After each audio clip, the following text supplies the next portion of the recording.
بسم الله الرحمن الرحيم اللهم صل وسلم وبارك وأكرم وأنعم على سيدنا وحبيبنا ونبينا محمد وعلى آله وصحبه وسلم تسليما عدد ما احتى بعلمك وخط به قلمك وأحصاه كتابك ورضى اللهم عن ساداتنا أبي بكر وعمر وعثمان وعلي وعن الصحابة أجمعين وعن التابعين وتابعهم بإحسان إلى يوم الدين أما بعد السلام عليكم ورحمة الله وبركاته à toutes et tous et bienvenue dans un nouvel épisode de notre série sur le bien-aimé sallallahu alayhi wa sallam.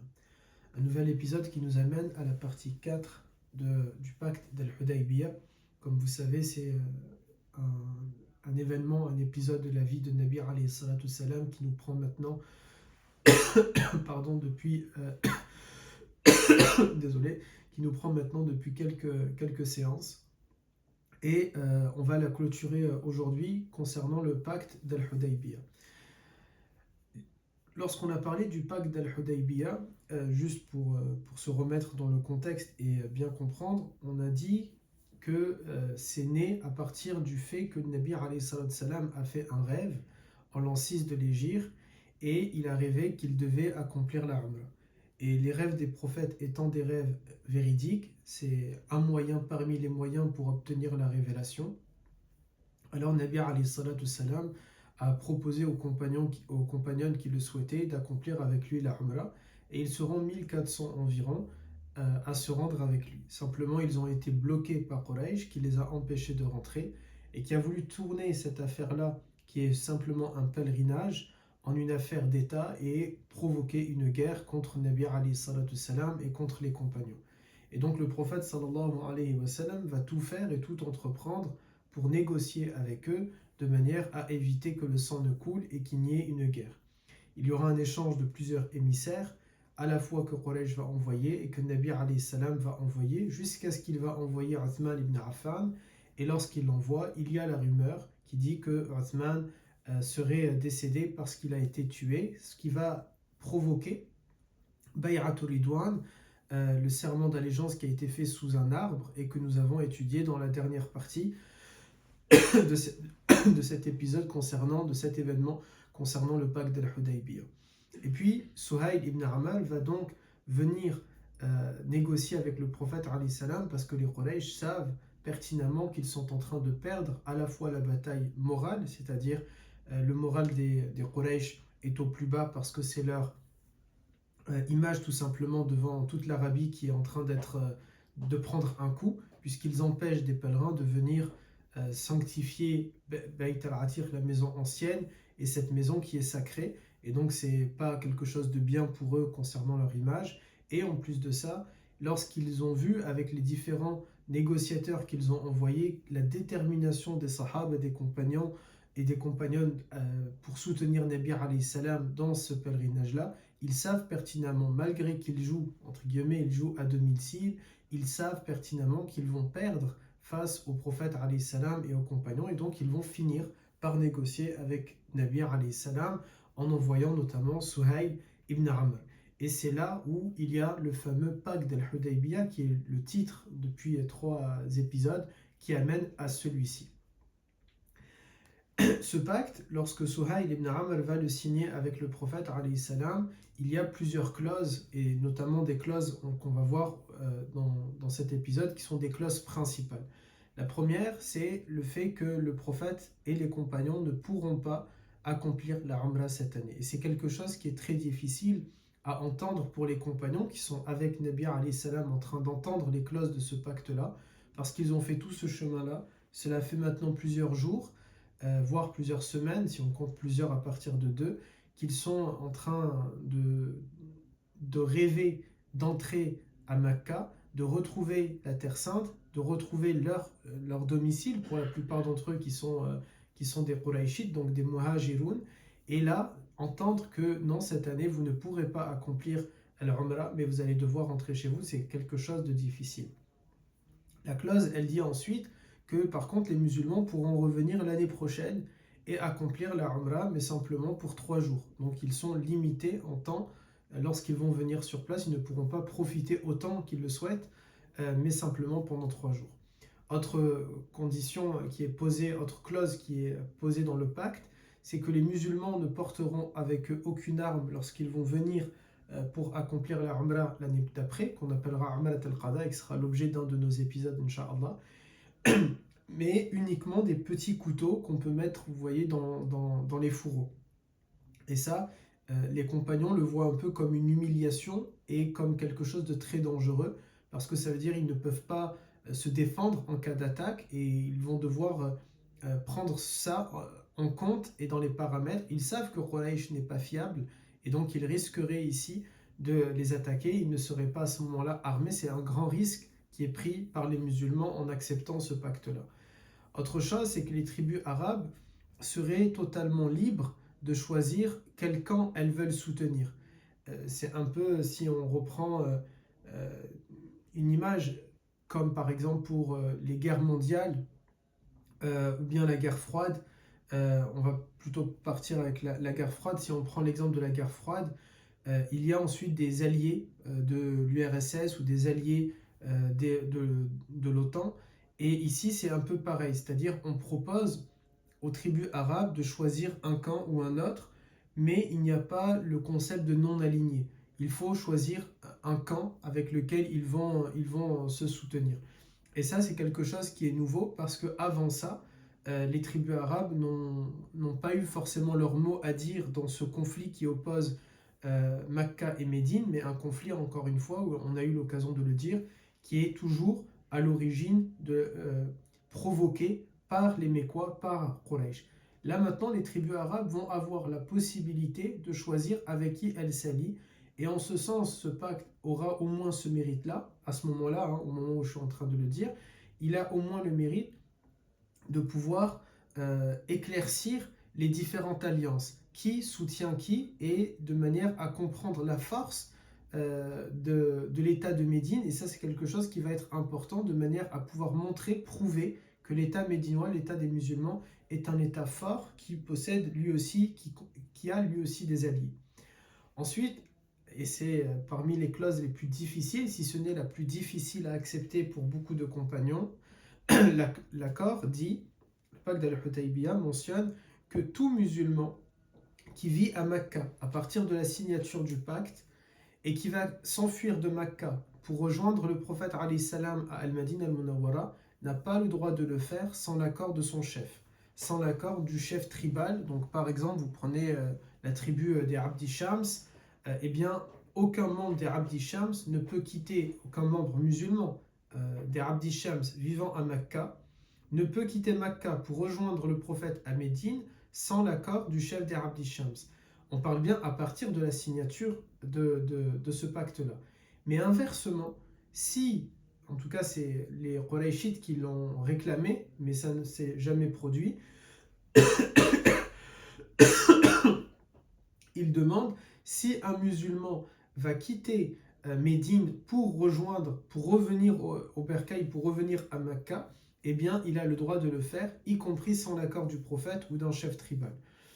Et le prophète alayhi salam savait pertinemment qu'aucun musulman ne va abandonner l'islam, ne va apostasier pour retourner à Makka. Donc il n'y avait pas de problème avec cet accord-là. Mais c'est difficile par contre, la clause qui dit l'inverse. Les musulmans de Makka, eux par contre, ne peuvent pas retourner auprès de Nabi alayhi salam à Médine sans l'accord d'un chef.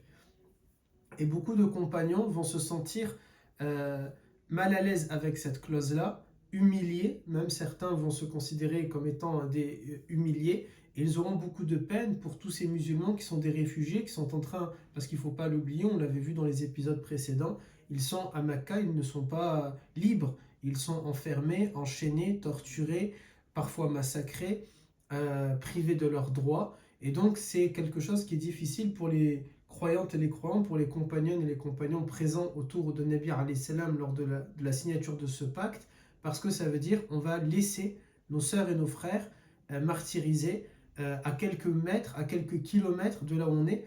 Hudaybiya, c'est à 20 kilomètres de Makka. C'est de la Kaaba, on peut dire peut-être 21 km, 22 km tout au plus. Donc c'est vraiment juste à côté, c'est la porte qui est à côté, mais on ne va pas pouvoir les récupérer avec nous. Et beaucoup de compagnons vont montrer leur, comment on peut le dire, leur pas un mécontentement, ce serait pas peut-être le terme le plus correct, mais leur tristesse, leur peine par rapport à ça. Et certains vont le montrer plus que d'autres, et notamment Omar ibn al-Khattab. Et Omar ibn al-Khattab va aller voir Nabi alayhi salam en lui disant cette fameuse phrase Alasta Rasulullah, est-ce que tu n'es pas le messager de Dieu? Et Nabi alayhi salam qui lui dit Bala, bien sûr. Et il lui dit, Omar ibn al-Khattab, entre autres, va lui dire est-ce qu'on c'est pas nous qu'on est dans la vérité? Est-ce que c'est pas toi qui es soutenu par Allah Azza wa Jal? Est-ce que et il va comme ça dire plusieurs éléments pour à la fin essayer de parce qu'on ne dit pas pourquoi au prophète alayhi salam, mais donc c'est un moyen pour lui de dire pourquoi donc on a accepté ce pacte là qui est selon ce que comment eux ils le vivent. On est en train de se faire humilier. Il faut se remettre pour bien comprendre dans la peau à ce moment-là de Omar ibn al-Khattab, de Uthman ibn Affan, de Abu Bakr, de tous ces compagnons qui ont quitté Makkah du jour au lendemain parce qu'ils ont été, tout simplement, c'était une question de vie ou de mort. Ils ont laissé derrière eux leurs biens, une partie de leur famille. Ils ont été expulsés comme, je ne sais pas comment, quelle chose ou quelle chose, même on peut dire, on va jeter comme ça de cette manière-là. Ils ont été, eux, humiliés en partant comme ça en cachette et à la va-vite. Et depuis, ils se sont réfugiés à Médine et ils n'ont eu de cesse que de demander la paix, mais Quraysh n'a eu de cesse que de vouloir la guerre avec Badr, avec Uhud 1, avec Uhud 2, etc. Et avec Al-Khandaq qu'on avait vu également. Et maintenant, en plus de ça, il y a cet empêchement de pouvoir accomplir la Umrah et donc ils le vivent vraiment comme une humiliation. Et en plus de ça, ces musulmanes et ces musulmans qui ne pourront pas rejoindre le prophète alayhi salam alors que Nabi alayhi salam est à quelques kilomètres de là où ils sont. Mais le Nabi alayhi salam va demander aux compagnons, et notamment à Omar ibn al-Khattab, de faire preuve de patience et de faire confiance en Allah Azza wa Jal. Car c'est Allah Ta'ala qui sait et il y a une sagesse forcément derrière. Et si ça nous enseigne, puisque l'objet est toujours de tirer des enseignements et des moralités, malgré ici que c'est le Nabi alayhi salam, malgré qu'il mourrait d'envie de pouvoir accomplir cette Umrah, de pouvoir retrouver Makkah après tant d'années, après 6 ans où ils en ont été privés, mais malgré ça, Allah Ta'ala va lui faire demi-tour et l'empêcher d'accomplir cette Umrah-là. Si on prend comme ça des enseignements, ça peut faire partie des enseignements. Un autre, puisqu'on est dans une période et dans un moment où, alhamdulillah, notre communauté, beaucoup de gens de notre communauté accomplissent la Umrah ou le pèlerinage, et bien là aussi il y a un enseignement, celui que parfois on peut tout entreprendre, tout préparer pour pouvoir l'accomplir, mais arriver à quelques kilomètres, là c'est 20 kilomètres où il a été arrêté, je ne sais pas si Jeddah c'est à peu près pareil à 20 kilomètres, peut-être un peu plus, Allahu A'lam, et on serait tout simplement empêché de pouvoir accomplir notre Umrah. Comment Nabi alayhi salam l'a vécu? Eh bien tout simplement il a dit il y a une sagesse derrière, une sagesse qui est divine. Et il est convaincu de la promesse d'Allah. Rappelez-vous cette promesse, ce rêve où le prophète a accompli le tawaf et il était en ihram. Il sait donc que c'est quelque chose qui va se passer. Et notamment, d'ailleurs, Omar ibn al-Khattab va dire à Nabi alayhi salam, mais tu nous as dit qu'on va accomplir, n'est-ce pas, ya Rasulallah, vous nous avez dit qu'on avait accompli, qu'on a accompli at-tawaf. Et Nabi alayhi salam ne manquera pas de lui dire, mais je n'ai pas précisé que c'est cette année. C'est-à-dire lui-même, Nabi alayhi salam, il a considéré que c'est cette année, mais il a tout entrepris, il a fait toutes les causes, tous les sababs, et finalement Allah Ta'ala l'en a empêché par une sagesse divine, et bien il fait tout simplement demi-tour, mais il est convaincu au fond de lui-même que la promesse d'Allah Ta'ala elle est véridique, et que tôt ou tard, eh bien il y aura l'accomplissement de cette Umrah-là.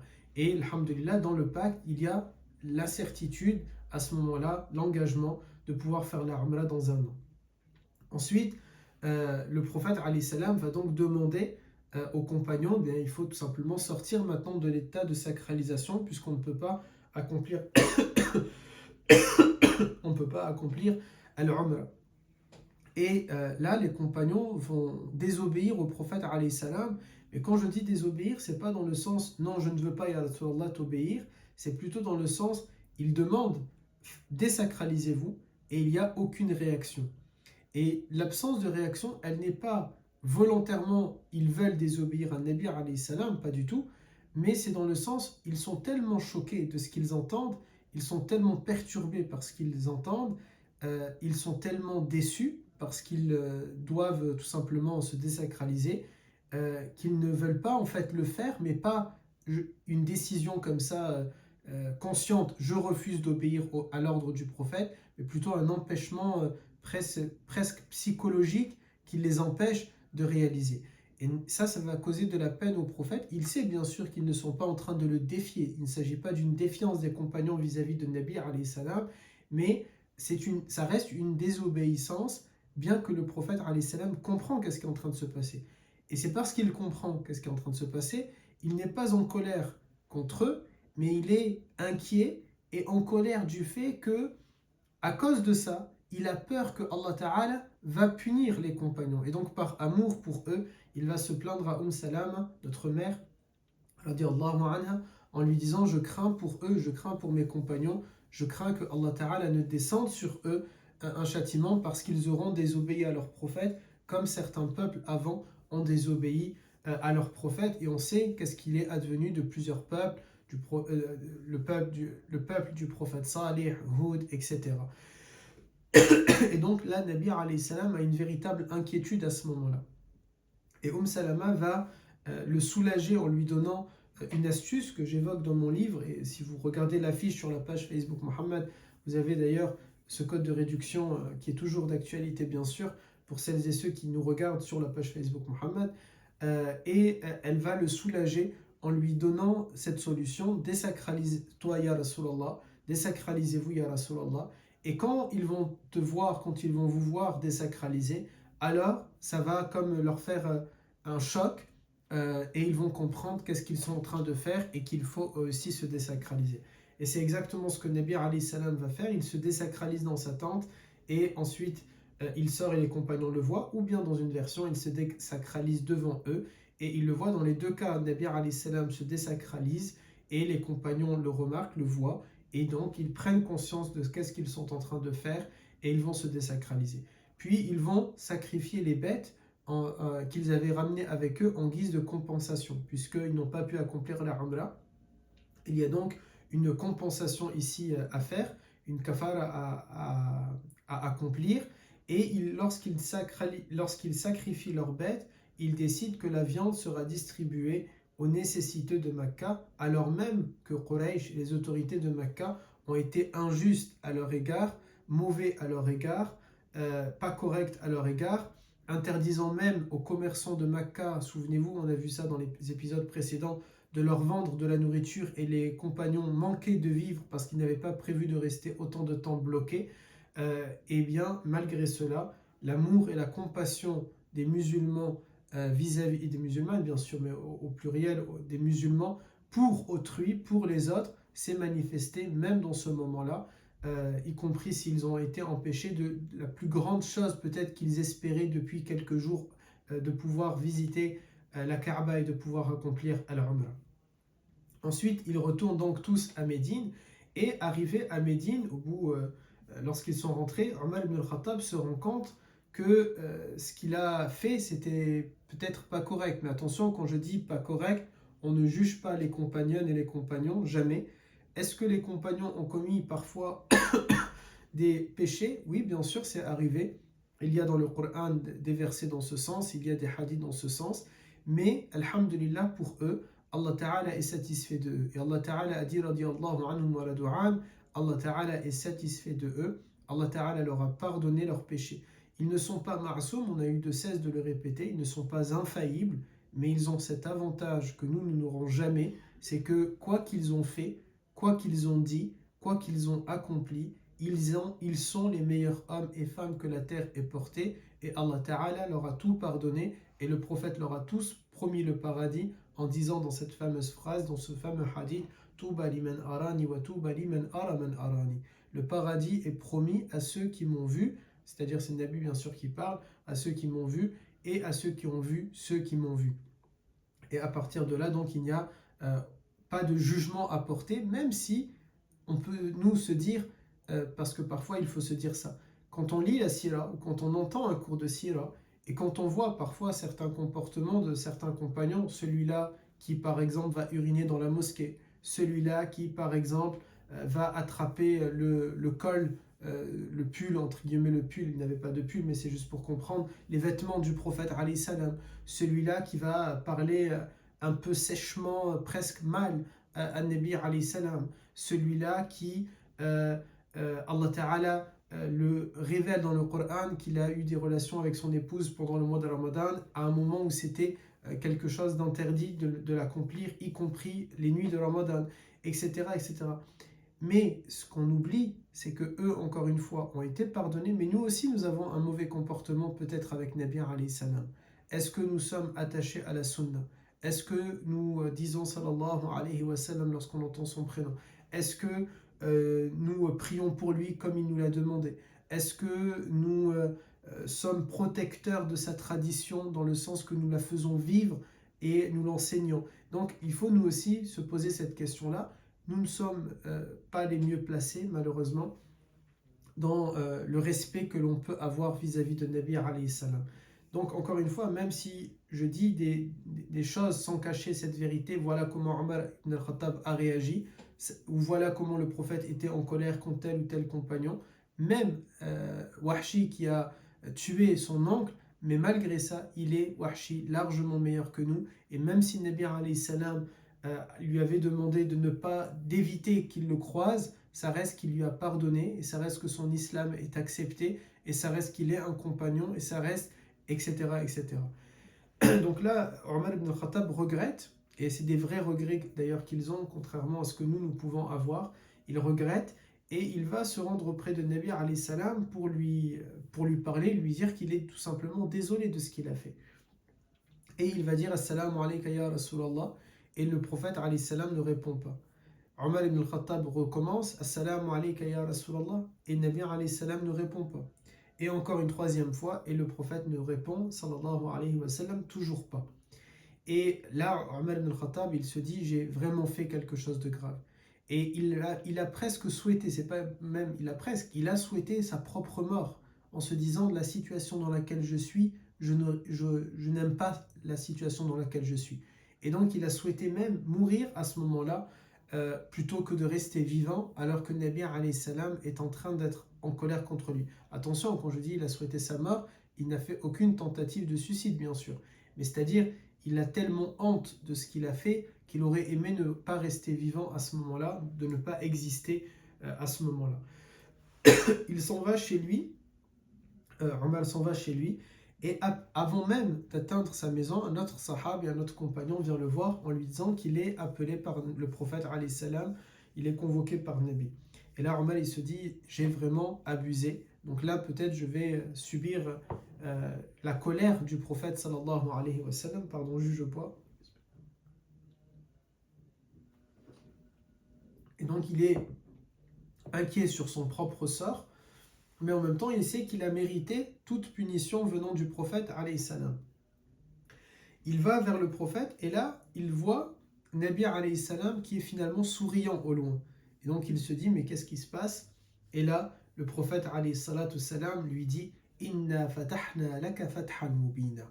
Allah Ta'ala a révélé ces versets, Surat al-Fatah, et le Nabi alayhi salam se met à réciter. Bien sûr, Omar comprend directement qu'il s'agit d'un verset de Coran, tout simplement parce que la récitation du prophète à ce moment-là, c'est la récitation du Coran. Je vais vous lire les versets, mais moi je ne le fais pas avec le tajwid.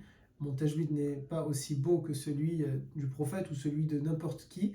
Donc je vous épargne ma récitation, mais Allah Ta'ala dit Inna fatahna laka fathan mubina liyaghfira laka Allahu ma taqaddama min dhanbika wa ma ta'akhkhar ila akhiri jusqu'à la fin. Allah Ta'ala dit en vérité, nous t'avons accordé une victoire éclatante afin qu'Allah te pardonne tes péchés passés et futurs, qu'il parachève sur toi son bienfait et te guide sur une voie droite. Quand on parle ici de péché, ce n'est pas le même terme, c'est-à-dire il ne faut pas l'entendre au sens que le prophète peut commettre un péché.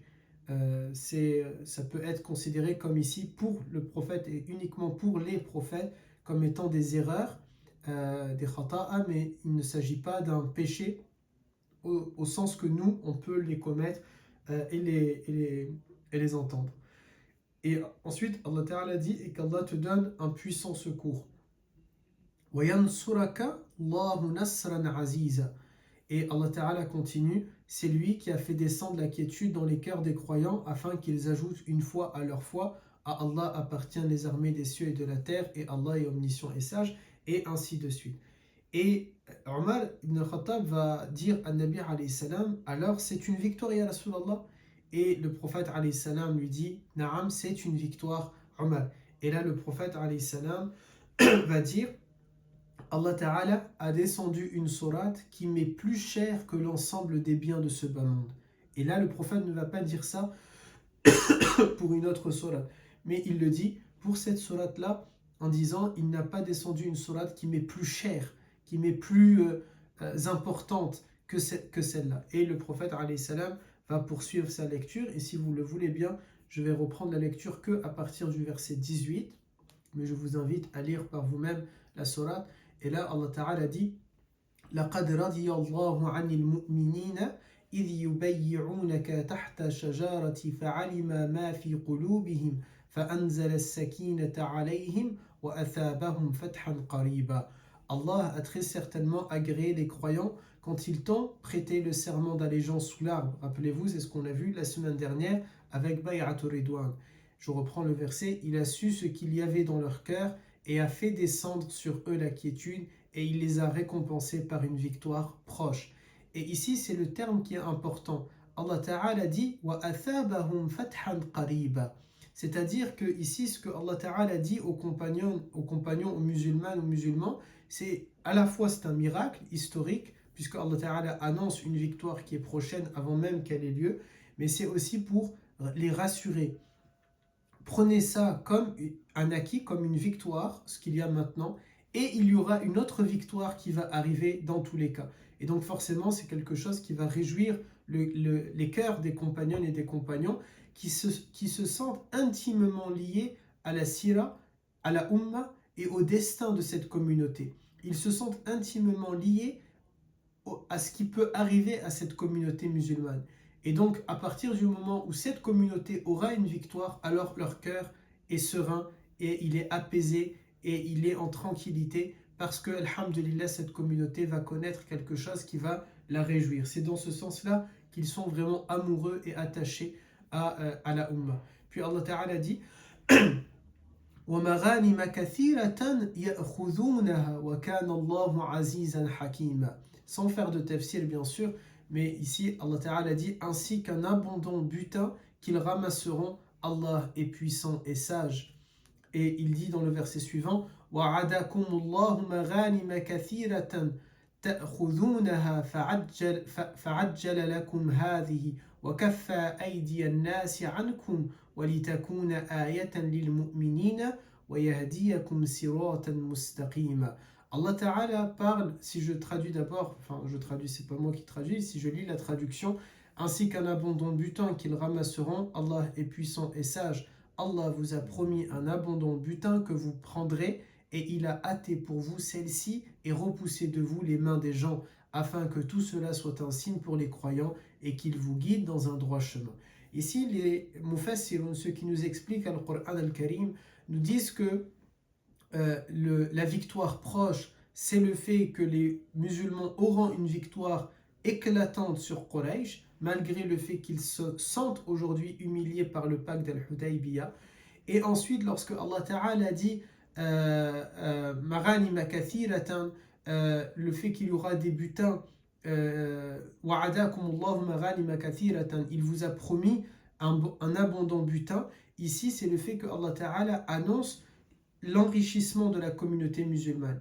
Et cet enrichissement, il va venir à travers un événement qui va se passer après le pacte d'Al-Hudaybiyah, qu'on ne va pas étudier aujourd'hui, mais qui sera l'objet d'un autre épisode, Inch'Allah, qui est Khaybar. Lors de la bataille de Khaybar, les musulmans vont sortir vainqueurs de cette bataille-là et ils vont s'enrichir, l'État musulman va s'enrichir énormément à travers cette bataille-là. Et du coup, ici, c'est ce que Allah Ta'ala promet aux croyantes et aux croyants. Et les mufassirun nous disent que Maghanima kathiratan fait référence ici à Khaybar qui va survenir quelques jours après la révélation de ces versets. Puis, lorsque Allah Ta'ala dit, dans le verset 20, وَكَفَّ أَيْدِيَ النَّاسِ عَنْكُمْ وَلِتَكُونَ آيَةً لِلْمُؤْمِنِينَ وَيَهْدِيَكُمْ صِرَاطًا مُسْتَقِيمًا. Le fait que Allah Ta'ala dit, il a repoussé de vous les mains des gens, ici ça annonce l'ouverture de Makkah. Souvent on dit que Inna fatahna laka fathan mubina fait référence à Fatah Makkah.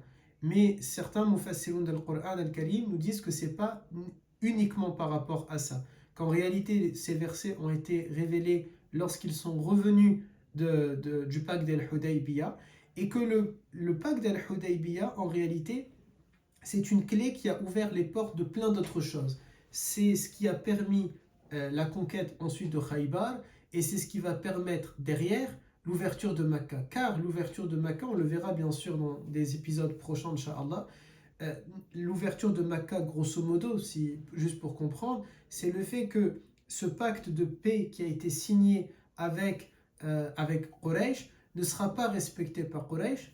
L'une des clauses prévoyait 10 ans de paix et elle n'est pas respectée par Quraysh. Et puisqu'elle n'est pas respectée par Quraysh, alors Nabi alayhi salam et toutes les tribus arabes qui ont signé un pacte avec lui, sans compter bien sûr les tribus qui sont converties à l'islam, vont marcher en direction de Makkah et récupérer, je dis bien récupérer, non pas conquérir, puisqu'il aimait quoi Nabi alayhi salam? Il va récupérer ce qui lui revient de droit, la cité de Makkah. Et ça a été possible grâce au pacte d'Al-Hudaybiyah. Sans le pacte d'Al-Hudaybiyah, ce n'était pas possible de récupérer Makkah de cette manière-là et de cette façon-là.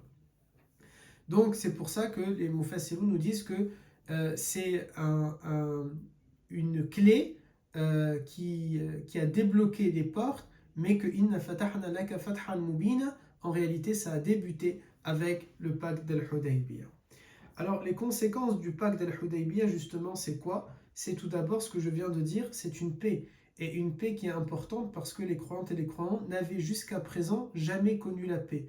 Depuis que l'islam a débuté, cela faisait maintenant, de mémoire, il ne faut pas que je dise n'importe quoi, je crois on est à 13 ans à Mecca, et maintenant on est à la 6e année de l'Hégire. Ça fait donc 19 ans. Et si je ne me trompe pas, c'est bien ça, c'est d'abord 13 ans à Mecca et ensuite 10 ans à Médine, ou bien l'inverse, je suis désolé si jamais j'ai un trou de mémoire. Mais je crois que c'est plutôt 13 ans d'abord à Mecca et ensuite 6 ans maintenant où il est à Médine. Ça fait donc 19 ans. Pendant 19 ans, les musulmans n'ont pas connu la paix. Imaginez un peu certains compagnons qui sont nés dans ce contexte-là, qui sont nés et ils n'ont connu que la guerre, pas parce qu'ils l'ont voulu ou souhaité, mais parce que Makkah ne cesse de vouloir attaquer. Et donc il n'y a pas cette tranquillité. Pour la première fois, la conséquence du pacte d'Al-Hudaybiyah, c'est que pour la première fois, les musulmans vont pouvoir vivre en paix, alhamdulillah. Et une paix qui est de 10 ans. Et durant laquelle toutes les tribus arabes vont pouvoir choisir, on a dit tout à l'heure, leur camp, mais aussi cela permettra pour certaines tribus de pouvoir se convertir à l'islam sans avoir peur de représailles de la part de Quraysh. Parce que peut-être elles sont trop éloignées de Médine, mais très proches de Makkah, et si elles auraient embrassé l'islam, alors peut-être que Quraysh les aurait attaquées. Et c'est de cette manière-là qu'en 2 ans, après le pacte d'Al-Hudaybiyah, pendant 2 ans après la signature de ce pacte, les musulmans vont tripler en nombre. Tripler, imaginez, c'est comme si maintenant il y a 2 milliards de musulmans et pendant 2 ans, parce que certains qui se revendiquent de notre religion arrêtent leurs bêtises qu'ils sont en train de faire et ils peuvent nous permettre de pouvoir prêcher, de pouvoir faire da'wah, de pouvoir convaincre et de pouvoir montrer la beauté de cette religion, et bien 2 ans après, on devient 6 milliards à être musulmanes et musulmans. Et bien pendant 2 ans, il y a eu ça. Et pour vous donner un exemple, c'est que lors de cette Umrah, on avait dit 1400 compagnons. 2 ans plus tard, lorsqu'ils vont récupérer Makkah, ils vont être 10 000 à partir.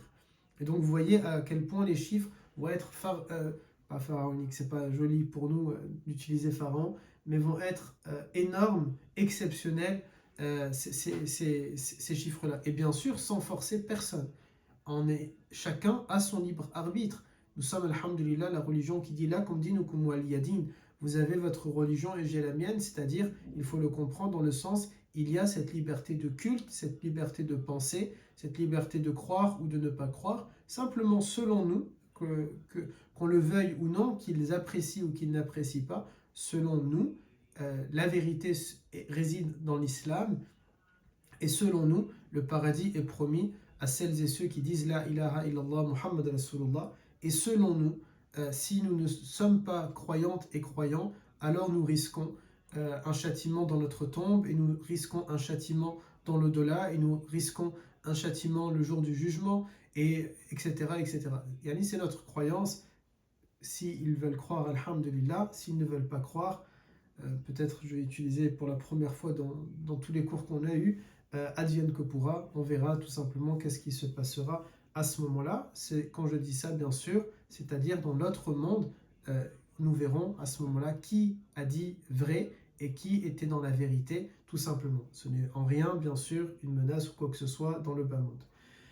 Ensuite, le prophète alayhi salatu salam va pouvoir également, dans cette période-là, prêcher l'islam dans les contrées lointaines, et notamment en invitant à l'islam des dirigeants du monde entier.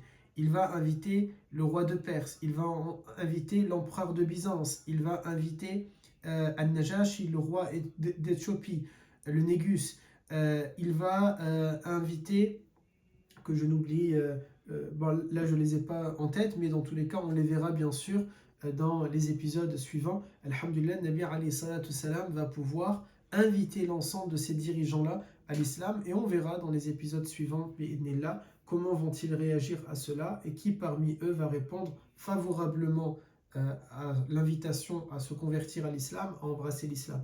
Encore une fois, cette liberté de culte qui est indispensable. C'est pour ça que je réinsiste, en rien c'est une menace, mais c'est ce que l'islam prône, cette liberté d'expression, ce libre arbitre, cette liberté de croire ou de ne pas croire, mais nous sommes convaincus du message véridique de l'islam. Et c'est notre devoir à nous, en tant que croyantes et croyants, que de faire da'wa et que d'inviter les gens à la ilaha illallah et de les inviter à l'islam. Et les compagnons et les compagnons ont profité de ce temps de paix, parce que la paix, elle a été signée pour 10 ans. Et ils ne se sont pas dit, on verra plus tard, on va réfléchir pendant quelques années et après on ira faire da'wa. Non, dès le premier jour, ils ont commencé à faire da'wa. Dès le premier jour. Et notamment Bilal ibn Rabah qui a parcouru des villages entiers, des tribus entières pour convertir les gens à l'islam. À Jeddah, autour de Médine, jusqu'au Yémen, presque jusqu'en Syrie. Les compagnons n'ont laissé aucun endroit sans leur faire ad-da'wa, sans les appeler à la ilaha illallah, sans les inviter à l'islam. Jamais en les forçant, uniquement en les invitant au message de la ilaha illallah. Et c'est comme ça qu'en 2 ans, ils ont triplé en nombre, et ça c'est quelque chose qui est important. Alors bien sûr, face à tout ça, Quraysh ne veut pas rester silencieuse. Elle n'apprécie pas cette influence qui grandit, et donc elle va tout faire pour mettre fin à ça, et jusqu'à provoquer la rupture du pacte d'Al-Hudaybiyah, qui mènera à une guerre, et qui mènera au fait, on l'a dit tout à l'heure, à ce qu'en l'an 8 de l'Hégire, 2 ans après la signature, le prophète peut récupérer Mecca, et on verra ça bien sûr bi'idnillah. Mais le pacte d'Al-Hudaybiyah, c'est une victoire aussi politique pour le prophète alayhi salam, parce que en quelque sorte, en signant le pacte avec le prophète, en signant ce pacte d'Al-Hudaybiyah, Quraysh reconnaît à Nabi alayhi salam le fait que c'est un dirigeant, et ils reconnaissent, même s'ils ne veulent pas l'avouer et le dire, que Médine est un véritable État, une véritable société, au même titre que Quraysh. Et elle a ses alliés, et Nabi alayhi salam va prouver qu'il a beaucoup d'alliés, et beaucoup de tribus arabes vont signer un accord avec le prophète alayhi salam, bien qu'elles ne sont pas musulmanes. C'est-à-dire il y a beaucoup de tribus qui ne vont pas se convertir à l'islam, mais qui vont signer un accord militaire, une coopération, c'est un peu comme s'ils rentrent dans l'OTAN, vous voyez, ils ont signé un accord avec le prophète alayhi salatu salam. Et enfin, il y a également dans cette clause-là une autre répercussion, c'est cette fameuse clause qui a été la plus dure, on a dit, pour les compagnons, notamment pour Omar ibn al-Khattab, mais pas que, celle où les musulmans de Mecca ne peuvent pas rentrer à Médine sans l'accord de leur tuteur, sans l'accord du chef de la tribu. Désolé, je bois en même temps. Concernant cette clause-là, il va se passer quelque chose, c'est ce qu'on appelle le groupe de Abu Basir. Le groupe de Abu Basir, qui sont-ils? Abu Basir, c'est un compagnon radiallahu anhu, qui vivait à Mecca et qui subissait des tortures comme tous les autres musulmans qui sont restés à Mecca et qui n'ont pas pu, faute de moyens financiers, partir à Médine, ou bien un empêchement physique, ou bien parce qu'ils avaient une personne à leur charge qui n'était pas musulmane ou qui ne pouvait pas entreprendre le voyage bien que musulman. Abu Basir, lorsqu'il sait que le prophète alayhi salam est à 20 km de Mecca, il prend ses affaires et il décide d'aller rejoindre tout simplement le prophète, avec d'autres, notamment Abu Jamdal, le fils de Suhaïl ibn Amr. Mais lorsqu'ils arrivent, le prophète alayhi salam leur dit qu'il ne peut pas les recevoir parce qu'il vient de signer le pacte et donc la clause, elle s'applique dorénavant. Et là, Abu Basir va retourner à Mecca, puis il va s'enfuir de Mecca, retrouver le prophète alayhi salam à Médine, donc il va faire ses 500 km, et un groupe de Quraysh va venir pour le récupérer en disant au prophète alayhi salam, il faut que vous nous rendez Abu Basir parce que il ne peut pas avoir le statut de réfugié ou le droit d'asile, si vous voulez, pour le comprendre de cette manière-là. Il ne peut pas vivre ici parce qu'il s'est enfui. Le prophète alayhi salam va renvoyer Abu Basir en respectant son engagement, et on voit que c'est un homme de parole, c'est bien sûr, il est un véridique, il est un prophète, il ne peut pas mentir.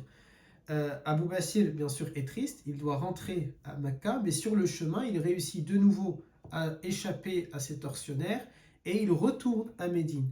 Et là, Nabi alayhi salam va lui faire comprendre que ce n'est pas possible et que ça ne sert à rien de revenir à chaque fois parce qu'il se doit de respecter son engagement, y compris avec Quraysh. Et ça, si on tire encore un enseignement, je dis souvent à mes élèves ici à Montpellier, ce n'est pas parce qu'on vit dans un pays qui n'est pas majoritairement musulman qu'il y aurait qu'il y aurait un quelconque élément qui ferait qu'on a le droit de ne pas obéir à la loi ou quoi que ce soit. Il y a un engagement que l'on prend, un contrat que l'on signe, un contrat de citoyenneté par exemple, un contrat avec une banque, un contrat, je ne sais pas, quel qu'il soit, un règlement intérieur à l'école, eh bien on se doit de respecter cet engagement. Et Nabi alayhi salam a respecté son engagement avec les pires individus à ce moment-là, ce sont Quraysh avec lui. Et il a respecté cet engagement. Abu Basir étant avec d'autres, ça aurait pu être un contingent militaire supplémentaire, un bataillon supplémentaire qui aurait pu se créer à ce moment-là. Mais il refuse parce qu'il se doit de respecter ce qu'il a fait. Et le prophète n'a pas peur de Quraysh. Il ne respecte pas l'engagement par peur, bien au contraire. Nabi alayhi salam sait qu'il peut gagner facilement car il a l'aide d'Allah Azza wa Jal. Et il sait qu'il peut gagner tout simplement parce que Allah Ta'ala lui a promis que cette cité allait redevenir musulmane. Et tout simplement, c'est notre qibla. Et donc, forcément, si on se tourne 5 fois par jour dans cette direction, c'est que, a fortiori, forcément, tôt ou tard, Makkah allait redevenir musulmane, allait redevenir ce pourquoi elle a été bâtie en premier lieu. Lorsque Allah Ta'ala a demandé à Sayyidina Ibrahim alayhi salam de construire la Kaaba afin qu'elle soit un temple d'adoration pour les gens. Et donc ça, c'était quelque chose forcément qui est évident. Mais Nabi alayhi salam respecte l'engagement car c'est un homme de parole et car les croyantes et les croyants se doivent de respecter les engagements. Allah Ta'ala nous dit « Ya ayyuhalladhina amanu lima taquluna ma la taf'alun » Ô vous qui croyez, pourquoi vous dites ce que vous ne faites pas. Et Nabi alayhi salam a dit qu'il respecterait et donc il a respecté son engagement. Mais il va faire comprendre à Abu Basir quelque chose. C'est que il ne peut pas, Abu Basir, vivre à Médine, il ne peut pas obtenir la citoyenneté de Médine parce que ça le met en porte-à-faux avec l'engagement signé, mais il n'est pas responsable de lui, bien qu'il soit un musulman. Si j'essaye de prendre un exemple qui est peut-être tiré par les cheveux, mais c'est quelqu'un qui a une bonne calvitie qui vous dit ça, donc il n'y a pas de cheveux sur ma tête pour pouvoir utiliser cet exemple-là. C'est un peu comme, si je prends l'exemple du Commonwealth, le Commonwealth, donc je suis par exemple un Pakistanais ou un Indien ou un Canadien, pour être un peu plus précis, précis, mais je ne suis pas du tout canadien, je ne sais pas pourquoi j'ai dit pour être plus précis. La reine d'Angleterre est décédée. Le roi d'Angleterre, c'est le roi également des Canadiens. Mais en étant canadien, je ne suis pas britannique, je suis canadien, mais ça reste que je suis un sujet de la royauté britannique. Et bien là, c'est un peu pareil. Abou Bassir, il est sous le commandement du prophète alayhi salam en tant que musulman, mais il n'est pas citoyen de Médine. Et donc, à ce titre-là, le prophète alayhi salam ne le contrôle pas en tant que citoyen. Il a une autorité religieuse sur lui, spirituelle, mais pas politique à ce moment-là. Et le prophète alayhi salam fait comprendre ça à Abu Basir. Il fait comprendre cette nuance, cette différence entre Abu Basir et par exemple Omar ibn al-Khattab qui est citoyen de Médine. Et à ce moment-là, Abu Basir comprend ce qui peut apparaître comme une ouverture facile pour lui, comme un chemin qui va se faciliter.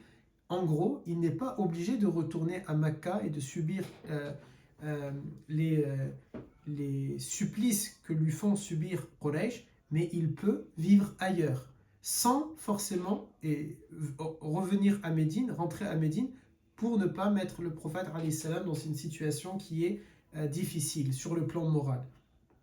Et donc Abu Basir va tout simplement aller dans une région qui s'appelle Al-Is, et il va faire savoir cette information à tous les musulmanes et musulmans qui sont qui vivent à Mecca, en leur disant voilà, je vais créer un groupe et ça va s'appeler tout simplement le groupe de Abu Basir, et ils vont le rejoindre, et notamment Abu Jandal qui va être. Et qu'est-ce qu'ils vont faire? Ils vont commencer à intercepter les caravanes de Quraysh les unes après les autres. Ces caravanes commerciales qui partent vers la Syrie, qui partent vers le Yémen, qui viennent de différentes régions, ils vont les attaquer. Et lorsqu'ils les attaquent, ça donne un coup économique, ils donnent un sacré coup économique à l'état de Makkah, à l'état de Quraysh, et en plus de ça, une grande instabilité. Et Quraysh ne peut pas se plaindre au prophète. Ils ont essayé, mais Nabi alayhi salam leur dit quelque chose qui est réel. Ce ne sont pas des citoyens de Médine. C'est vous qui les avez poussés à aller ailleurs, à devenir rebelles. Et donc, moi, ils ne sont pas les citoyens de Médine. Je n'ai donc pas la main dessus. Je ne peux pas intervenir. Et ils vont continuer, le groupe de Abu Basir, à porter comme ça un coup économique encore et encore, encore et encore, jusqu'à ce que Quraysh tout simplement ne peut plus supporter cette instabilité et ces pertes économiques. Ça met en péril toute leur organisation, et donc à ce moment-là, ils vont supplier le prophète alayhi salatu salam de modifier le pacte d'Al-Hudaybiyah en barrant cette clause qui dit que lorsque un musulman de Mecca veut rejoindre Médine, eh bien il n'a pas le droit de le faire. Il supplie le prophète, s'il te plaît, ils ne disent pas Ya Rasulallah, mais il demande, s'il te plaît, Muhammad, de récupérer les musulmans lorsqu'ils veulent quitter Mecca. Ils ne vivent pas à part, mais ils vont retourner à Médine de manière à ce que, pour eux, si c'est un citoyen de Médine qui va nous attaquer, alors c'est la guerre qui est déclarée et la fin de ce pacte-là. Mais le prophète alayhi salam n'a jamais souhaité cette guerre-là. C'est eux qui ont souhaité ça, et c'est pour ça qu'ils ont poussé Abu Basir et d'autres à être comme des sans domicile, ne pas pouvoir vivre, des apatrides, des gens qui n'ont plus de nation, et c'est pour ça qu'ils ont dû agir et réagir de cette manière-là. Et voilà pour ce cours-là, et on verra la fois d'après, Inch'Allah, également tout ce qu'il y a pu y avoir des suites du pacte d'Al-Hudaybiyah, et notamment Khaybar bi'idnillah. Normalement, si je ne me trompe pas, ce sera le passage où on évoquera Khaybar. Barakallahu fikum, subhanakallahumma wa bihamdik, nashhadu an la ilaha illa ant, nastaghfiruka wa natubu ilayk. Subhana rabbika rabbil izzati amma yasifun, wa salamun ala al-mursalin.